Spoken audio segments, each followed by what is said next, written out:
ഡ്രാഗന്റെ അതേ വൈബാണ്, പക്ഷേ കോൺസെപ്റ്റ് വേറെ ആണെന്നേ ഉള്ളൂ. നല്ല കിടിലായിട്ടുണ്ടായിരുന്നു. പ്രത്യേകിച്ച് എടുത്തു പറയേണ്ടത് സായി അഭയങ്കർ, കീർത്തിസുരൻ, പിന്നെ നമ്മുടെ ഡയറക്ടർ നമ്മുടെ പ്രദീപ് രംഗനാഥൻ, എല്ലാവരും പക്കയായിട്ട് ചെയ്തിട്ടുണ്ട്. എല്ലാവരും തിയേറ്ററിൽ പോയി കാണണം. Must theatre watch. കൊള്ളാം. എല്ലാം ഹ്യൂമറും കാര്യങ്ങളും എല്ലാം വർക്കായിട്ടുണ്ട്. എല്ലാം ഓവറോൾ തിയേറ്റർ എക്സ്പീരിയൻസ് ആണ്. എല്ലാവരും പോയി കാണും. നല്ല പടമായിരുന്നു. ഫസ്റ്റ് ഹാഫ് നല്ല രസമുണ്ടായിരുന്നു. സെക്കൻഡ് ഹാഫ് കുറച്ച് പഞ്ചോറിനുള്ളൂ, പക്ഷെ നല്ല രസമുണ്ട്. ഒന്ന് കാണാൻ ക്ലൈമാക്സ് ഇമോഷൻ സീൻസ് ഒക്കെ ഉണ്ടായിരുന്നു. കൊള്ളായിരുന്നു, നല്ല രസമുണ്ട്. ഡ്രാഗൺ ലവ് ടുഡേ അതേപോലെയാണോ എന്ന് വെച്ചാൽ അങ്ങനെ കമ്പയർ ചെയ്യാൻ പറ്റില്ല. രണ്ടൊരു ഡിഫറെന്റ് ടൈപ്പ് ആണ്, പക്ഷെ പുള്ളി നന്നായിട്ട് ചെയ്തിട്ടുണ്ട്. എന്റർടൈൻമെന്റ് അല്ലേ? എങ്ങനെ ഉണ്ടായിരുന്നു? നല്ല രസം. ജെൻസി കിഡ്സിനെ കൂടുതൽ റിലേറ്റ് ചെയ്യാൻ പറ്റുമോ? പറ്റും. ക്ലൈമാക്സ് ഒക്കെ ഇമോഷൻ ആയോ? കുഴപ്പമില്ല, കണ്ടിരിക്കാമോ? കണ്ടിരിക്കാം. ഡ്രാഗനെ കാട്ടിക്കോളും. നല്ല പടം, പക്ക ഒരു എന്റർടൈൻമെന്റ് മൂവിയാണ്. പക്ക എന്റർടൈൻമെന്റ്. എല്ലാവരും നന്നായിട്ട് അഭിനയിച്ചിട്ടുണ്ട്. പ്രത്യേകിച്ച് പ്രദീപും മമിതയും നന്നായിട്ട് ചെയ്തിട്ടുണ്ട്. ശരത് കുമാറും അടിപൊളിയായിരുന്നു. സ്ഥിരം ഒരു പ്രദീപ് രംഗനാഥൻ ടെംപ്ലേറ്റ് ആണോ അതോ എന്തെങ്കിലും ഡിഫറെന്റ്? അങ്ങനത്തെ ഒരു ടെംപ്ലേറ്റ് ആണ്, എന്നാലും കുറച്ച് വ്യത്യാസമുണ്ട്. അതിലൊക്കെ കുറച്ച് വ്യത്യാസമുണ്ട്. ക്ലൈമാക്സ് ഒക്കെ എത്തുമ്പോഴത്തേക്ക് നമുക്ക് ഇമോഷൻ ക്ലൈമാക്സ് ഒക്കെ എടുത്തപ്പോൾ കുറച്ച് ഇമോഷൻസ് ആണ്. മസ്റ്റ് വാച്ച് ആണോ? മസ്റ്റ് വാച്ച് ആണെന്നൊന്നുമില്ല, ഒരു തവണ കണ്ടിരിക്കാം. വൺ ടൈം വാച്ച്, അത്രേ ഉള്ളൂ. മമിതയുടെ സീനൊക്കെ ക്യൂട്ട്നെസ് വാരി എറിയുന്ന അങ്ങനെയൊക്കെ ഉണ്ടോ? ഇല്ല, പുള്ളിക്കാരിക്ക് കൊടുത്തിരിക്കുന്ന റോൾ അതുപോലെ അങ്ങ് അഭിനയിച്ചിട്ടുണ്ട്. അധികം ക്യൂട്ട്നെസ് വാരി ഇടാനുള്ള ഇതൊന്നും ഇല്ല. പുള്ളിക്ക് നല്ലൊരു ക്യാരക്ടറാണ് കൊടുത്തിരിക്കുന്നത് പുള്ളിക്കാരിക്ക്. നല്ല എൻഗേജിംഗ് ആണ് പടം. കോമഡി എല്ലാം ഫുൾ വർക്കായിട്ടുണ്ട്. അങ്ങനെ ലാഗം തോന്നിയില്ല. നമുക്ക് ഫോണിന്റെ ഗ്യാപ്പ് കിട്ടില്ല. അത്ര എൻഗേജിംഗ് തന്നെ പടം കൊണ്ടിരിക്കും. പക്ക കോമഡീസ് ഒക്കെ വർക്കൗട്ട് ആയോ? കോമഡി നല്ല വർക്കൗട്ട് ഉണ്ട്. മമിത ബൈജു പുള്ളി നല്ല കോമ്പോ ആണ്. നമ്മൾ ഈ അമൽനീർ പടം, മമ്മൂട്ടി പടം, പുള്ളിയുടെ പടം അങ്ങനെയാണ്. ആ ഒരു വൈബ് പടമാണ്. മ്യൂസിക് ഒക്കെ ഉണ്ടായിരുന്നു. നൈസ് ആയിട്ടുണ്ടായിരുന്നു. ആ മ്യൂസിക്കിനെ പടത്തിന് അപ്പായിക്കൊണ്ട് ഓരോ മൊമെന്റും മ്യൂസിക്കിനെ പടത്തിന് അപ്പായിക്കൊണ്ടിരിക്കണം. അപ്പൊ അങ്ങനെ ആ റേഞ്ച് നല്ല കണ്ടിരിക്കാൻ നല്ല നൈസ് ആയിട്ടുണ്ടായിരുന്നു.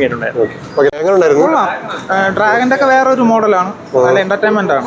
പോകുമ്പോ എല്ലാം കൊള്ളാം. പ്രദീപ് പഴയ പോലെ തന്നെ പുള്ളി വിളിച്ചിട്ടുണ്ട്. ക്ലൈമാക്സ് ഇമോഷൻ ഒക്കെ ഉണ്ടോ? ഇമോഷൻ എല്ലാം ഉണ്ട്. നല്ല സിനിമ എനിക്ക് ഇഷ്ടപ്പെട്ടു. പക്ക എന്റർടൈൻമെന്റ് മൂവി. പക്ക എനിക്ക് നല്ല വർക്കായി. ആൾക്കാർക്ക് വർക്കണോ ഇല്ലെന്ന് അറിയൂടാ. കാരണം പറയുന്ന ടോപ്പിക്കൊക്കെ വല്ലാതെ ലൈക്ക് ആൾക്കാർക്ക് it may not chill right with മനസ്സിലായില്ല. പക്ഷെ എനിക്ക് നല്ല ഇഷ്ടമാണ്. നല്ല സിനിമ. ഈ ഒരു ജെൻസിക്ക് ഡെഫിനറ്റ്ലി അത് ജെൻസിക്ക് മാത്രം ടാർഗറ്റ് ചെയ്യുന്ന പറയാൻ പറ്റില്ല. എല്ലാ ഏജ് ഗ്രൂപ്പ്സിലും ടാർഗറ്റ് ചെയ്യുന്ന സിനിമ. പക്ഷെ കുറച്ചും കൂടെ ജെൻസി ആണെന്ന് പറയും.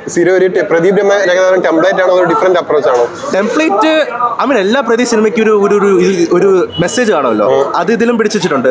ലവ് ടുഡേയിലും ഡ്രാഗണിലൊക്കെ പിടിക്കുന്ന ഏതാണ്ട് ഒരേ മെസ്സേജാണ് പിടിക്കുന്നത്. പക്ഷെ എനിക്ക് നല്ല ഇഷ്ടമാണ്. എനിക്ക് പ്രദീപിനൊക്കെ നല്ല വർക്കായി. ആ പുള്ളിയുടെ നല്ല സീൻസ് ആയിരിക്കും നല്ല വർക്കായി. വിഷയം പറയാൻ പറ്റില്ല. എന്നുവെച്ചാൽ ഫസ്റ്റ് പാട്ട് തൊട്ട് അവസാനത്തെ പാട്ട് വരെ പൊളിയായിരുന്നു, പറയാൻ പറ്റില്ല. എന്നിട്ട് കൊള്ളായിരുന്നു. നല്ല ഫൺ. കഴിഞ്ഞ അതേ സെയിം പാറ്റേൺ തന്നെയാണ്. ഇപ്പം ലവ് ടുഡേ ആയാലും ഡ്രാഗൻ ആയാലും അതേപോലത്തെ സെയിം പാറ്റേൺ, പക്ഷെ കോൺസെപ്റ്റ് വ്യത്യാസം എന്നുള്ളൂ. പിന്നെ പ്രദീപ് തന്നെയാണ് ഇതിന്റെ വൺ മാൻ ഷോ. പ്രദീപ് തന്നെയാണ്. പിന്നെ ഇതിന്റെ സ്റ്റോറി എന്ന് പറയുന്നത് കൊള്ളാം. അത്ര നമ്മൾ ഇതിൽ കണ്ടിട്ടില്ലാന്ന് ചോദിച്ചാൽ ഒരുപാട് കണ്ടിട്ടുണ്ട് ഇങ്ങനത്തെ സാധനമൊക്കെ. എമോഷൻസ് കുഴപ്പമില്ല. അത് എമോഷൻസ് പ്രദീപ് നന്നായിട്ട് ചെയ്തിട്ടുണ്ട്. പിന്നെ മമത ബൈജുവിന്റെ ക്യാരക്ടറും കൊള്ളാം. കുറച്ച് ഇതായിട്ടുള്ള കൊള്ളാം. എന്നാലും നല്ല ഫണ്ണുണ്ട്. പിന്നെ സായി അഭ്യങ്കർ സംഭവം മ്യൂസിക്കൊക്കെ കൊള്ളാം, പക്ഷെ സൗണ്ട് ഭയങ്കര ഓവറായതുപോലെ തോന്നി. അത്ര അത് തിയേറ്ററിന്റെ ഇതാണെന്ന് എനിക്ക് അറിഞ്ഞുകൂടാ. ഇവർ ഇന്നലെ പോസ്റ്റ് അനൗൺസ്മെന്റ് ഒക്കെ എന്തെങ്കിലും ഇട്ടിരുന്നു.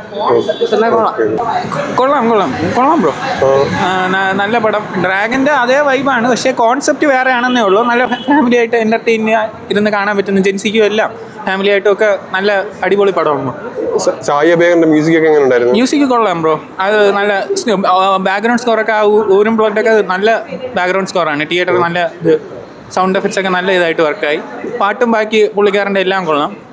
ഒരു ഫെസ്റ്റിവൽ സീസൺ മൂവിയാണ്. അതെ, ഫെസ്റ്റിവൽ സീസൺ മൂവിയാണ്. ഓവർ മാസം അല്ലാതെ ഒരു ഫാമിലി എന്റർടൈനർ. അതിൽ ആക്ഷൻസും അങ്ങനെയൊക്കെ ഉള്ള ഒരു മൂവിയാണ്. പടം നോക്കി ബ്രോ.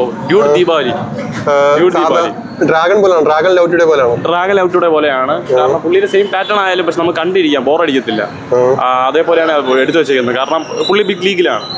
ഭയങ്കര ഫാസ്റ്റ് കട്ടൊക്കെയാണോ? ഫാസ്റ്റ് കട്ടാണ്. ഭയങ്കര ടക്ക് ടക്ക് ടക്ക് എന്ന് പോകും. പക്ഷെ പുള്ളി എന്ന് പറയാൻ പുള്ളിയുടെ ഒരു മൂന്നാമത്തെ ഹിറ്റാണ്. Blockbuster, back to back. നമ്മൾ 2.5 മണിക്കൂർ ഇൻസ്റ്റാഗ്രാം റീൽ കാണുന്ന ഒരു ഫീല് ഇത് ചെയ്യും അല്ലേ? ഇല്ല, അങ്ങനെ നമ്മൾക്ക് ബോറടിക്കത്തില്ല. ജെൻസി കിഡ്സിനൊക്കെ പെട്ടെന്ന് റിലേറ്റ് ചെയ്യാൻ പറ്റുമോ? കൺഫേം 100%. ഇത് 100 കോടിയാണ്.